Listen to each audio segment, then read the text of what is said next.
Assalamualaikum warahmatullahi wabarakatuh. Perkenalkan, saya Eliza Rista Melani, NIM C1B021063, Prodi Ilmu Tanah, Fakultas Pertanian, Universitas Mataram. Saya di sini ingin menjelaskan tentang makalah saya yang berjudul Rule of Law dan HAM. Rule of Law merupakan suatu doktrin dalam hukum yang mulai muncul pada abad ke-19 bersamaan dengan kelahiran negara konstitusi dan demokrasi. Kehadirannya boleh disebut dengan reaksi dan koreksi terhadap negara abstrak. Keadilan harus berlaku untuk setiap orang. Oleh karena itu, lahirlah doktrin Rule of Law. Rule of Law merupakan doktrin dengan semangat dan idealisme keadilan yang tinggi. Rule of Law dibedakan menjadi dua. Yang pertama, pengertian formal, yaitu organized public power atau kekuasaan umum yang terorganisasikan, yaitu erat hubungannya dengan menegakkan rule of law karena menyangkut ukuran-ukuran tentang hukum yang baik dan buruk. Namun, diakui bahwa sulit untuk memberikan pengertian rule of law, tapi pada intinya tetap sama, bahwa rule of law menjamin apa yang oleh masyarakat atau bangsa yang bersangkutan dipandang sebagai keadilan, khususnya keadilan. Rule of law adalah istilah asing yang sering digunakan di kalangan masyarakat kita. Istilah ini cukup populer dan bahkan tidak jarang digunakan untuk menyatakan sesuatu yang berhubungan dengan penegakan hukum, supremasi hukum, atau perlindungan HAM. Penegakan rule of law, maka yang biasa dipakai adalah rule of law dalam arti hakiki atau material. Rule of law dalam arti hakiki menyangkut ukuran tentang hukum yang baik dan hukum yang buruk. Tetapi karena di sini kita berbicara masalah keadilan, maka tidak mungkin mencapai suatu perumusan tentang rule of law yang berlaku universal. Karena keadilan pun merupakan suatu pengertian yang relatif. Sesuatu yang dirasakan adil oleh suatu masyarakat atau bangsa belum tentu dirasakan adil oleh masyarakat atau bangsa lainnya. Itu sebabnya lebih baik kita menjauhkan diri dari perdebatan makna adil secara generalis. Bahkan makna adil secara netral pun tidak mungkin diajukan secara memuaskan bagi seluruh kelompok masyarakat. Tidak hanya tempat atau masyarakat yang membuat suatu istilah mempunyai arti yang berbeda, tetapi juga waktu. Menurut Friedman, pengertian rule of law di masa rasionalisme abad ke-18 berbeda dengan abad ke-19 dan berbeda pula dengan pengertian rule of law pada masa sekarang ini. Negara yang menganut sistem rule of law harus memiliki prinsip yang jelas, terutama dalam hal pelaksanaannya.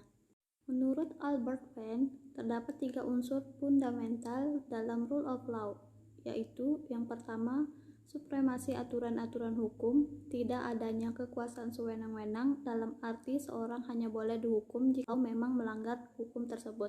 Yang kedua, kedudukan yang sama di muka hukum. Hal ini berlaku baik bagi masyarakat biasa maupun pejabat negara. Dan yang ketiga, merupakan terjaminnya hak-hak asasi manusia oleh undang-undang secara keputusan-keputusan pengadilan. Tujuan hukum yang utama adalah untuk mengatur hubungan sesama manusia di dalam pergaulan hidup, yang akhirnya mencapai ketertiban dan kedamaian di dalam pergaulan hidup masyarakat. Masyarakat harus mengetahui tentang adanya kepastian hukum dan apa yang merupakan kewajiban serta hak-haknya. Begitu pula masyarakat harus mengetahui apa yang boleh dilakukan dan tidak boleh dilakukan. Dengan demikian, masyarakat akan dapat mempertahankan haknya apabila ada ancaman terhadap hak tersebut. Adapun rincian hak-hak asasi manusia dalam pasal-pasal UUD 1945 adalah pasal 28A sampai dengan pasal 28J. Selain itu, pasal-pasal yang terdapat dalam batang tubuh UUD 1945 juga merupakan jaminan terhadap hak-hak asasi manusia yang meliputi: yang pertama, persamaan kedudukan dalam hukum dan pemerintahan, dan wajib menjunjung tinggi hukum dan pemerintahan itu tanpa kecuali, terdapat dalam pasal 27 ayat 1. Yang kedua, hak untuk memperoleh pekerjaan dan penghidupan yang layak bagi kemanusiaan, terdapat dalam pasal 17 ayat 2. Ketiga, kebebasan untuk berkumpul, berserikat, dan mengeluarkan pendapat yang terdapat dalam pasal 28. Yang keempat, kebebasan untuk memeluk agamanya masing-masing dan beribadat sesuai dengan agamanya yang terdapat dalam pasal 29 ayat 2. Yang kelima, hak untuk bela negara, termasuk kewajibannya yang terdapat dalam pasal 30. Yang keenam, hak untuk memperoleh pengajaran yang terdapat dalam pasal 31 ayat 1. Yang ketujuh, hak dan kewajiban warga negara untuk ikut serta dalam usaha pertahanan dan keamanan negara. Tujuan negara Indonesia sebagai negara hukum yang bersifat formal maupun material mengandung konsekuensi bahwa negara berkewajiban untuk melindungi seluruh warganya dengan suatu undang-undang, terutama untuk melindungi hak-hak asasi manusia demi kesejahteraan hidup bersama.